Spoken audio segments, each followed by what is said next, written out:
Getting Iran to talks to limit its nuclear program is one of the biggest foreign policy accomplishments of the Obama administration, an opportunity that the president says shows the strength of international resolve.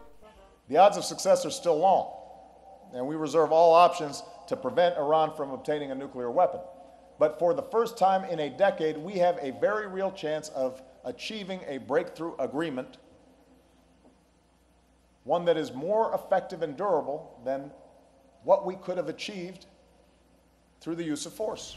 Talks in Vienna have made progress, but there's not yet agreement on lifting some sanctions in exchange for Iran rolling back parts of its nuclear program. Iranian President Hassan Rouhani says there's no rush.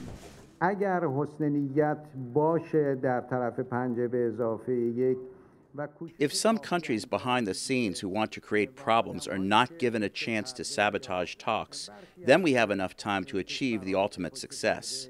If we don't come to an agreement by that deadline, we can extend the interim agreement for another 6 months. But I think it will be done by the proper time. Extending talks could be a problem for President Obama, as some of his political opponents want new sanctions against Iran.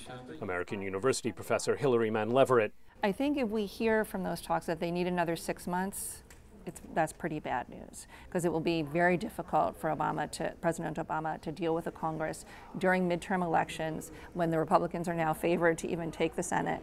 The president could keep working around Congress with 6-month waivers on some sanctions, but Leverett says Iran's holding out for more. The Iranian aim is to get investment into oil and gas.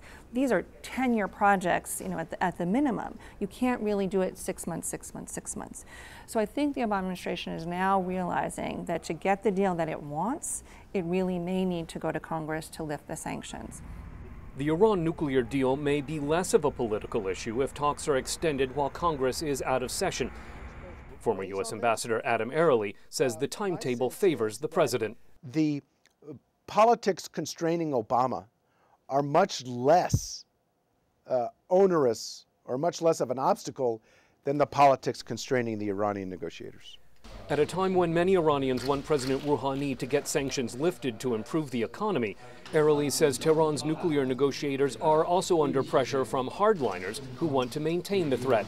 If they don't come up with a deal, or if what they are proposing is too much for their rivals, political rivals in Iran, then they could find themselves facing a backlash as well. So again, I think it works both ways on this.